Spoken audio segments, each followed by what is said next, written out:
Welcome to Empowering Chats with Susan Burrell. This is where we have deep, intimate conversations about self-empowerment and future existence. I am an intuitive healer and a light leader who has been called to activate other light leaders. So I'm curious, are you one of them? So by listening, lean in and see if you are ready to be that eternal potential you've been called to be. Using your bravery, your talent, your tenacity, can you be innovative and adventurous in order to activate your light and lead from that place? This is where we learn how to love ourselves from the inside out and love the whole world over and over again. Enjoy the show. So everybody, when this book came across my awareness, I was caught with an aspect of it that we're going to talk about today. I'm going to have a fabulous conversation with Catherine Gerdes. Catherine, thanks for coming. Thank you for having me. And the book, you guys, is called Astrology and Shadow Work. I love the cover, by the way. Yeah. Self-discovery with your celestial compass. And what caught me, Catherine, is shadow work with astrology, because I have always kind of thought that astrology is your well, it's a chart, but it's your kind of your blueprint of how your life is going to go. And and there's also kind of this feeling that it's immovable, you know, that this is the stars aligned when you were born, and this is what you get for this lifetime. Is that true? So I think there are aspects of it that are immovable. There are aspects, but that's not something to get too fixated on. I think there's some wiggle room for free will within the chart. But like you said, and I love the word that you used for it, I use it too. It is a sort of a cosmic blueprint to help us just arrive back home to ourselves along the trials and tribulations that people go through, the struggles and the traumas. Sometimes we all have been like disconnected from the essence of who we are. And I think the chart is such a beautiful kind of like a North Star to help us return back to that essence. Right. And I love that, return back to the essence. Okay, so I want to tease out the wiggle room of free will, because there's a whole bunch of people out there who believe we have free will in just about anything, everything. But what you've just said is it's tain't necessarily so. Yes, like just to use a severe example, like, death, we don't have control all the time, especially over like a loved one, right? And when it is someone else's time to go. And I just used a severe example, but there's so many examples that we could use in our lives that are more pertinent, in everyone's personal experience. But that's one that universally we all go through and we don't have a sense of control over, right? Right. How does free will, and then we'll get off of free will into the rest of the book, but how does one use your free will if there is a preordained or blueprint? Good question. So if, let's say, there's like, to use an example, if you're going through some sort of a transit, to use an astrological example, if you're going through some sort of a transit where a decision needs to be made, something is coming up, let's say in a career sector of life, and it would indicate a change being made. Well, we know that like staying the straight course, like on the straight and narrow, is likely not the path that will happen, that circumstances might present themselves to make that nearly impossible, if not totally impossible. But where the free will could come in is that there are a number of different avenues we could go down, right? Okay. That we could choose one path or another path, that if you're forced to move for whatever reason, you could move into a different neighborhood within your city. You could move to a new city altogether. But if circumstances present themselves where you must move or where you must make a decision to do something differently in your career, there are avenues, right? Just not the same one we've been on. So I think that's one of the ways when we look at just like transits and astrology that I see wiggle room for the free will. I see. So really they kind of they work hand in hand, but the astrology chart is the guiding, like you said earlier, the North Star. It's the guiding factor. Um, Exactly. so how okay, so in your book you say that astrology is kind of, there's a bridge between astrology, the wiring that we come in with under an astrological sign, like I'm Scorpio, Okay. and then the practical well-being. And this is where we get into some shadow work too, right? Because the practical well-being, it doesn't necessarily show up if we're not cleaning our act up. Right. So we all have like aspects of different signs within us based on where other energies are moving in the chart, right? So the truth is that we're some sort of a composite of the entire zodiacal wheel. Oh. But within the Scorpio, right, the Scorpio sun placement, there's some sort of a spectrum that exists, and it exists for all 12 of the signs. And, we can look at it through like some sort of a lens where this is a transformative energy, this is a highly spiritual energy. Scorpio is one of the signs that has to do with partnership and relationships. There's something about us in the context of another. Mm-hmm. And there's that. But within this whole spectrum, behaviorally, how this could show up is either through healthy partnerships, a desire for reciprocity and some equal give and take in that way, Uh-huh. or on the other end, like maybe control. Um, Scorpio is ruled by Pluto, which also deals with secrets and keeping things hidden. Shadow work is very much connected to the sign of Scorpio for sure, and wanting to dive beneath the depths. That investigative quality is so powerful. So deciding, and this comes back to that free will conversation also. Someone gets an opportunity through their behavior to decide where they want to exist on that spectrum, right? Do Oh, they yeah, that's great. That's a great point. Yeah. Yeah, do they wanna just have, like, open connection with others, or is there something about that theme of control on the other end? And this whole thing can be done with each of the signs, but I just wanted to use that example of Yeah, Scorpio. yeah. Oh, Well, I have Scorpio placements myself, so yeah, it's yeah, so that makes sense to me, that yeah, so that is the point of free choice, because we get to decide, are we going to just, I don't even know what that spectrum is. Am I going to live a happier life because I am leaning into and paying attention to my astrological transits? I'm not using the right word. the yes, am I gonna live a happier life because I'm leaning into my scorpionic nature and maybe it's, like, best embodiment, which is Mhm. about connection, which is about investigation, authenticity for sure, um, and allowing things to change and transform, to transmute. And that's hard for me because I'm my there's I often talk about when a big change is happening, I just dig my heels in and I say I'm not going to do it until I finally feel like compelled to do the change, you know. Yes. Interesting. Yeah. Interesting.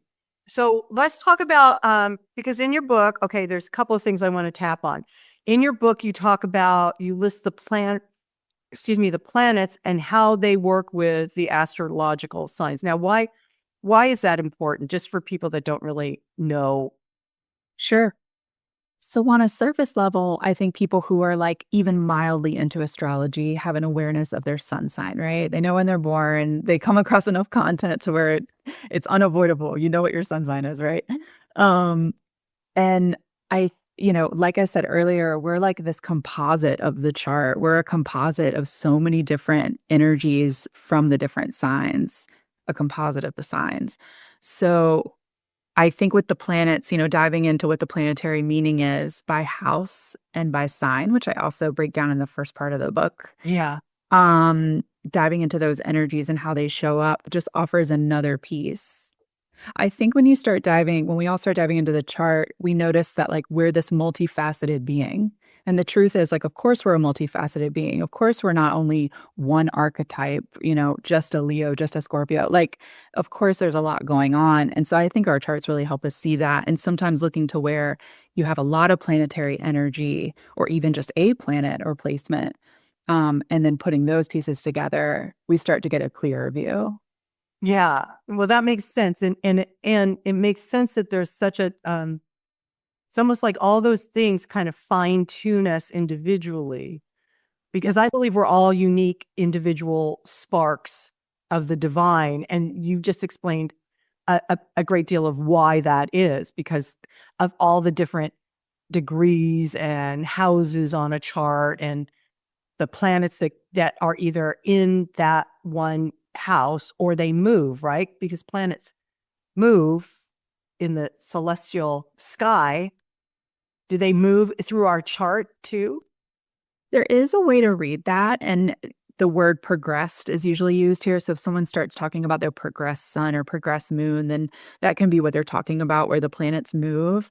Generally, if somebody gains value from that, by all means, like I wouldn't deter anyone. But I think it's helpful to just learn the natal chart and then maybe start paying attention to where transits are moving. Okay. And so when I talk about where transits are moving, like anytime we read a horoscope, right, that's really cluing us in to how this energy is moving in the current moment. So I think those are the things to focus on more than like the natal chart itself starting to shift into the progress placements. Okay. So you also use the tarot as an illustration for each sign, which I thought was very interesting. So will you share with us why you decided? Because I wrote down tarot with a question Sure. mark. Sure. So, I think, I can I can and do write about these, but sometimes I never know how a word is going to land with somebody. And equally, I don't know how an image is going to land with somebody, right? There's an opportunity through imagery, especially rooted in this ancient wisdom of tarot. There's an opportunity through imagery that someone might pick something up that relates to their own life in a way that I would have never known. So if I thought there was a real opportunity to offer the tarot card that's already associated with each of the signs, because it's definitely not something that I just made up. Um, for all 12 signs, there are cards that correspond with them, Uh-huh. referred to as the major arcana in the tarot. And so if an Aries, for example, sees the Emperor card and reads my interpretation, my breakdown of like what this card is pointing to, how does the Emperor show up in a maybe more positive embodied way, and how does the Emperor show up in maybe more of its shadow side, more of a controlling way, however this shows up, there's a lot of ways. But I break things like that down because I think it's an opportunity to go deeper with the shadow work, but also to offer that spark, that, like, light bulb moment that could happen when they see an image that I Mhm. couldn't have possibly, communicated to them, but the image Yeah. communicates, almost, like interpreting art. I love that. I love that idea. I had not thought of that when I was going through the book, but you're right, because I'm looking at some of these uh, cards. There's photos of the tarot cards associated with the particular sign, um, and I didn't realize. But yeah, when I look at it, I'm like, oh wow, you know, and Yeah, and then in each chapter, of the there of the sign, like I just opened up to Leo. Uh, sure. there's a theme, and then so you've got it all broken down, which I love, because again, that's going to trigger things that other people have been studying. They go, oh, so that's what that means. But so like for Leo, it's the brazen sun. That's the theme. My daughter-in-law is a Leo. Um, the Nice. archetype is celebrity, which makes sense to me with the Sure. brazen sun. The motto is I will. The ruling planet, the sun. The house is the fifth, degrees, modality, which I want to talk about the modalities in a minute, Sure. Catherine. And then elements, and then color gold, body correlation, keywords, and then the tarot card, which is strength for Leos, which that's my daughter-in-law. I mean, just in this little breakdown here, you got her. That's exactly her. But and I love the mottos too, because it fits it feels like it fits. I was reading some of the other people in my family, and I'm like, oh, that's exactly what they would say, or that's exactly how they they move through life. I will, you know. We say our mottos a lot. Yeah, the motto, like it's very specifically associated with each sign. I'm a Gemini and I think, I think this, I think that. Like there's just this sharing of like random thought, right? With Leo, it's really interesting too, because Leo's the only sign ruled by the luminary of the sun, right? And so there's so much to say about that in terms of like expression, confidence, willpower. It's connected to the heart, like there's just all these things, the celebrity, the showman. But when we look at the modality and the element together, fixed fire, fire wants to move, right? It's Yeah. quite light in terms of energy. It's not like the earth, it's not like water. Like fire is not dense at all, but fixed is like implying that the heels are digging in. It's having to stay contained. And so there is some discomfort that must exist there. It's almost like a fire in a fireplace as opposed to like a match being lit like Aries or a, bonfire, which is probably what fire wants to do is just like go.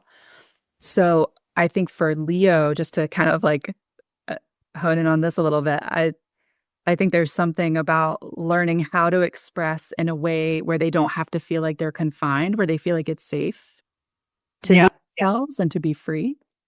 So yeah, that's one of the ways to look into the modality and element in a practical sense. Yeah, and it also as you're explaining all that, Catherine, and it points to where the shadows exist, because if you're not okay, so if you're not following your true north, right? You're not really following that. I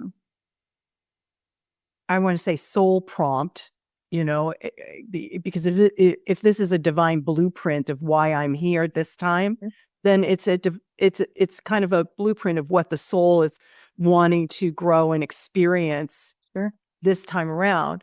And if we are not aware, you talked about earlier the aspects that there's different areas and degrees of, if we're not aware that we really need to be out more in, like for Leo, out more in the public eye, instead of hiding away. I read that Leo's, the shadow side could be looking for other people's approval or not necessarily feeling good enough. And yet there's that, like the brazen sun, man. I'm like, that's my daughter-in-law. She's like, I'm just going to go and do it. And I will. And yet there's times where she's like, but what do you think? What do you think? What do you think? How uncomfortable is it when we see somebody on stage with stage fright, right? We all feel for them. And so this is the Leo that like isn't in their confidence. It's okay. We all have moments, but it's about, I guess, being aware of it, because in a Leo's life, people will pick up on it different than maybe other signs. Isn't that is really true. And it's not necessarily that like a Leo has to be front stage center, in any area of their life, but just to be aware that I am meant to shine. Then it seems to me that would help the individual to kind of, I want to say mother or take care of that little girl or little boy inside that's like, Yes. I don't know. What do you think? Yes. And it's funny you use that as an example because Leo is also associated with the inner child. Oh, So it is about nurturing that. nurturing That the inner part is child. all about that, like that, young joy, that thing that just like is like a spark of life. It brings us excitement, and that's why we do it. I love that. Wow, Catherine. See, I didn't even know that was going to happen. Um, so, so then let's talk about, I want to talk about the modalities, and then I want to talk about the earth, air, water, fire, because when I first was looking at Scorpio, and of course I thought I'm fire, and I'm not. I'm what am I? I'm water. Yeah. Water's a fixed sign. I'm like, how is that possible? That doesn't make it set. Okay, so let's talk about the elements first, and then we'll talk about the modalities. Sure. So elements are, I think, good to look at, looking at them as though they're on like a graph. And like at the bottom, we have like the most dense. And so that's earth, Mhm. right? The Mhm. most dense. When we think of like the literal earth, when we think of like concrete, um, desert, sand, all of this, like earth, the most dense. Water above that. Fire is next. And then the lightest of all, air. And so this is informing something about the signs as we're moving through. And when we combine the element and the modality, things get kind of interesting. But we're always starting with the fire element through the zodiac with Aries. We're moving into earth with Taurus, air with Gemini, and water with Cancer. And then that cycle just continues through the zodiac. Uh-huh. And so it's So, interesting to think from like the archetypal journey through the signs as though these represent all aspects of life from like start to finish, so to speak. That fire is what starts us off, right? Like fire is like the start of life, with Aries, that like we need that spark. And the phrase with Aries is I am. So it is like the starting place. oh my goodness, I got chills. Yeah. So, okay. So then,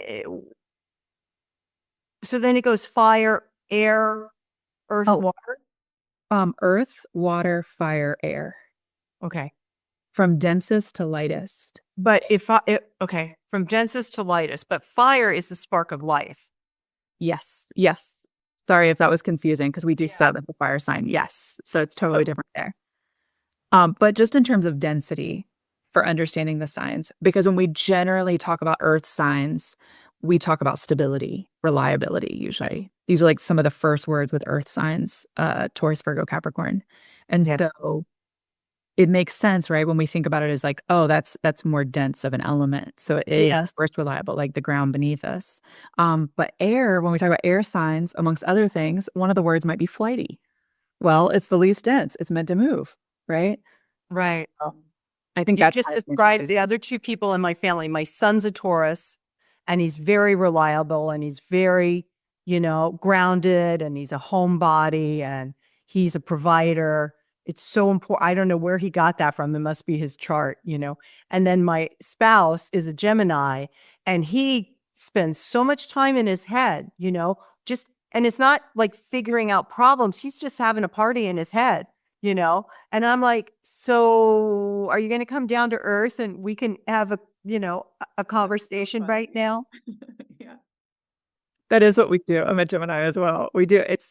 It's for the sake of like trivia more than it is like fixing a problem or something. We're so curious That's in my nature. spouse. Yeah. Yeah. And he goes off on these tangents and I'm like, why? Sure.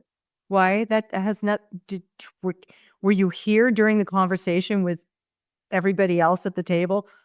Well, yeah, but then, it's just so funny. It's very flighty, like you said. It can be very flighty. Yeah. So, so with the elements, then, how do the modalities then apply? Sure. So sticking with the Aries, the first one, we have cardinal, Okay. which has movability to it, but it also implies direction with the cardinal signs. So we have Aries, we have Cancer, we have Libra, and we have Capricorn. Meant to move, but there's something about leading the charge with all of that, all of those energies, Okay. and directing, leading, something like that to varying degrees. Then we have the fixed signs. This moves straight from cardinal into fixed. So we have Taurus, we have Leo, we have Scorpio, we have Aquarius. With the fixed signs meant to be fixed, exactly as it sounds, stable, grounded, rooted. Why change it if it's not broken? Um, and and there's a lot of stability to be found in that, just like the staying the course, right? Hmm. And we move to the mutables: Gemini, Virgo, Sagittarius, Pisces. Mutable, similar to the air element, is the least dense, the most movable. Mutability, as it sounds, is about flexibility. And it's flexibility shown through the elements. So when things get too rigid, when the systems are too fixed for too long, what do we have to do? We have to move. We have to shift. And so it's this combination of factors that really helps, I think, like systems really work. Whether we're talking about the system of a person and breaking down their chart, or then talking about like systems in the world. Right. Yeah. Right. Does that offer clarity? Or is that too, like, big and out? Okay. No, now it's like, now I'm thinking about this. Okay, so then you just said systems of the world. So so currently, we're going to go here, Catherine, we're going to go here. The astrological chart of some of the nations in the world, right? Because nations have charts, right? Nations have charts for sure. Yeah. And then there's shadow work that's being needed to be done through those, because of those charts having certain aspects. Am I right? Or am I just making this For up? sure. Just like we read a person, we can read a country. Yeah. Absolutely. Absolutely. And I heard that the astrological components this year, especially in the United States, is about a lot of shift and change and yeah. For sure. This kind of circles back to our initial conversation about like free will versus what's forced, right? That like this is correct. Change is definitely showing up in the chart, but how will the change show up? I think that gets determined by people in positions of power, people who organize, people who don't organize. This is what determines some things, I think. But there's definitely big shift for sure that's been showing up in the astrological chart for the US in particular. So is that destiny? Is it Sorry. destined? Change, I think change is destined. I think the way in which change becomes enacted is more debatable. Right. Yeah. But I think changes. And even, whenever we see in the transits a lot of energy in one part of the chart, which we're going to see in the month of March, a lot of energy in the sign of Pisces, if I'm correct. I think it's like 7 placements, 7 planets, maybe, without looking. And that's just a lot of weight in one part of the chart. So usually we might see more shifts when there's something just heavy loaded into like a sign, for example, or into half of the chart at one given time. And what does that when you say heavy loaded, what does that what would that Inevitable entail? shift. Yeah. Inevitable change, inevitable shift. Yeah. Inevitable change or shift. Okay, so I'm hearing irreversible. Yeah. Yeah. For sure. Because in Pisces, it's the sign about closing out. It's the last sign of the zodiac, right? Oh, well, hello. So it has a lot to do with acceptance and surrender. It's a very spiritual part of the chart because it is the part of the chart where we really do see from this like higher level, this big picture. Yeah. So I That's think it. a lot of the work that you're covering on your podcast and that you and I are both curious around, a lot of it falls on this Piscean element for sure. Is that because okay, now I'm talking about eras or age.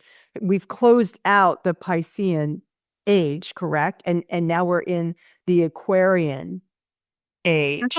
There's like so much debate around what to call these ages that I kind of don't, I'm not sure if I think it's like useful. But Okay. I think what I would point to is like, we just closed out just in our like lifetimes, we just closed out like this 15-year shift of Pluto through Capricorn, which was about like big business and like a lot of focus basically on business, growth at all cost. The phrase associated with Capricorn is I achieve. So it was highly achievement focused. Oh, yeah. And we've entered into a period for 20 years of Pluto in the sign of Aquarius. And so it's in some ways radically different from that old age because it's not hyper focused on achievement. It's very focused on collective agreement, collective time together, the people at large. Um, That sounds to me, I want to say more hopeful that we're moving into. So it's not daunting that this is closing, or collapsing or whatever word phrase you want to put on it, but it's happening so that in order for something new to be birthed, something has to close, right? Absolutely. Yeah. Yeah. And if it's an old modality that has run its course, then then the new that's coming in is, of course, going to shake things up and cause shifts until it's anchored into the experience, I guess. Absolutely. Yes. Yeah. But the process of getting from point A to point B is usually not comfortable, right? Like, I But think, remember, I'm a fixed sign. I don't like change. yeah. Yeah. And I think a lot of people, even outside of headlines and like practical things that they can point to, can sense the change, right? I believe people can just sense change, and that alone is kind of scary for a lot of people. Well, especially if they're not aware of the it's uncomfortable for people, I think, because again, we get used to our lives looking and feeling and being a certain way. Um, and then when we see change happening around us, it's very scary. But I also would think that it's scary for people that haven't been doing their inner work or their shadow work. And so then it's like it's going to in my experience in the work that I do, the shadow stuff comes up, and so because we have to deal with it, that's part of how we move forward. Of course, I'm the transmuting sign too. I transmute. Yes. Uh, It's a very, that's powerful. Yeah. yeah, and so we have to look at the what's keeping us stuck, or the criticism we're throwing out at people outside of us. And I'm teaching a class right now where we are investigating how that criticism that's getting thrown outside of us, pointing at them, is really criticism that is within us, that we're criticizing ourselves on some level. And that's the shadow work. That's where it becomes important just to look. There may not be anything to do about it, but just to look and see, especially if this is a new um, beginning or opportunity that's happening right now, to move into more of a collective um, way of working together. Absolutely. You said so many good things. I don't know like where to go in on that. It was so good. Um, I I think I love that you pointed out that like the criticism out in the world is something, because even if it's not an exact criticism of ourselves, like I think it's just revealing something going on there, right? Mm-hmm. Mm-hmm. Or maybe some behavior that's been witnessed elsewhere that now is getting projected into some new dynamic that doesn't even need to be there. Right. Anymore. Right. Yeah. It may have helped. The behavior may have been useful, decades or generations ago, but now it's no longer useful because we hopefully, as humanity, have evolved enough to then reach higher levels, like you were talking about the elements, where earth is the density. And what if we're moving into air, where we can have flights of fancy, but in a positive, life affirming way, not in uh, a crazy making way. Yes. And another thing about like shadow work in general, like definitely about uncovering things in the subconscious and that we're unconscious of, right? Like that's something like we already know. One of the things that I love about chart reading in general for shadow work, and that I believe about shadow work in general, is that this is also about reconnecting with the gifts in our charts and in ourselves that we might have forgotten. Oh. Right. So thinking back to what we were talking about with the Leo archetype and that connection with the inner child, what brought us that like early joy and all of that.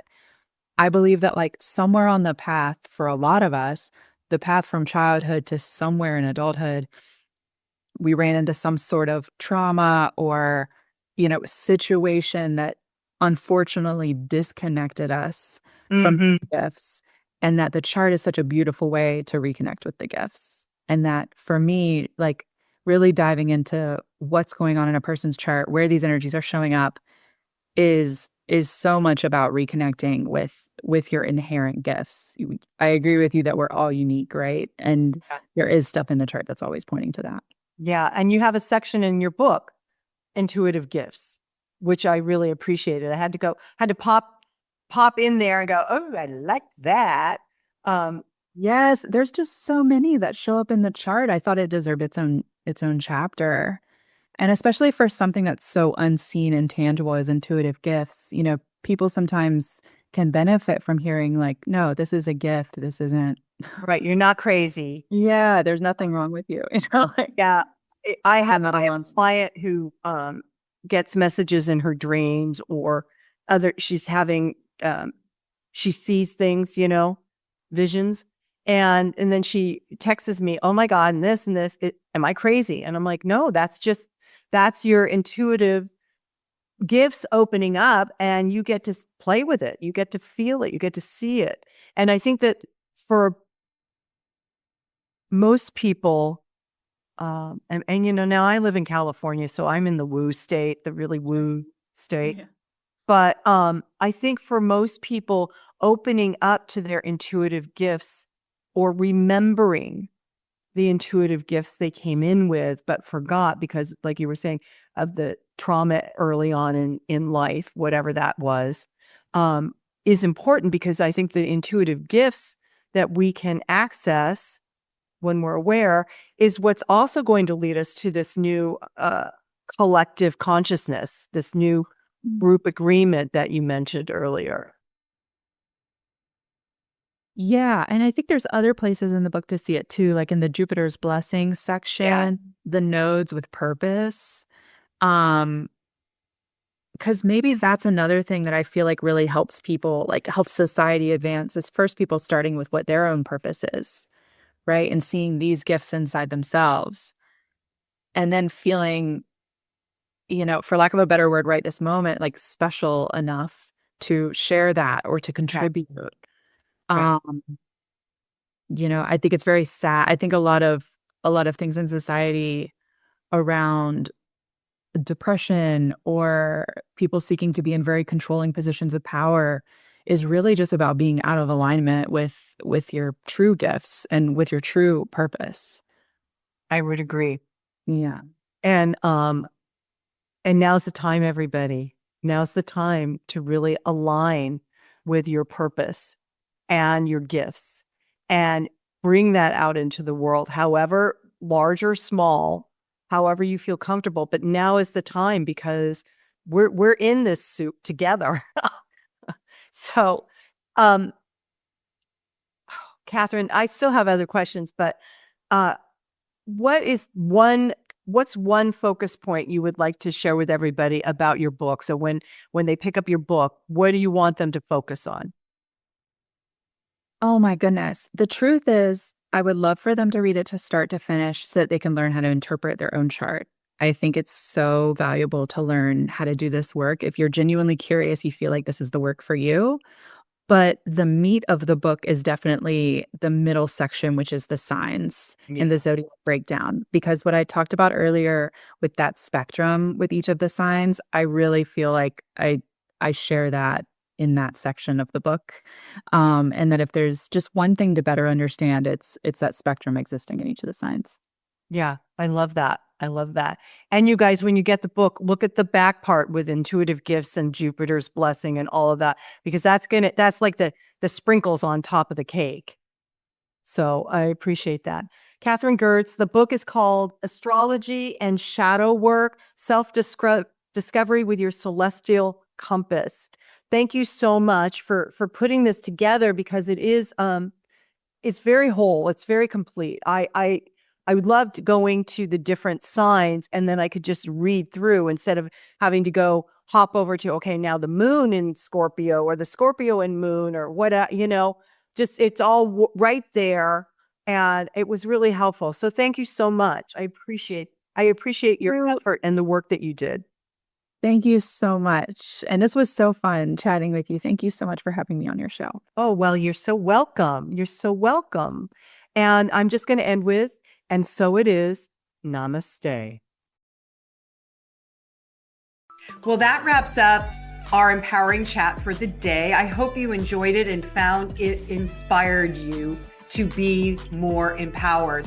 If you want to find out more about me, go to susanburrell.com, my website, and you can see what we're up to. I am teaching classes again, so there's a calendar of that. and you can register. You can check out my book, Live an Empowered Life, a 30-day journey with the companion inspiration cards, or you can access my guided meditations that go through Insight Timer. We got a bunch of stuff on the website. Check it out. And until then, namaste.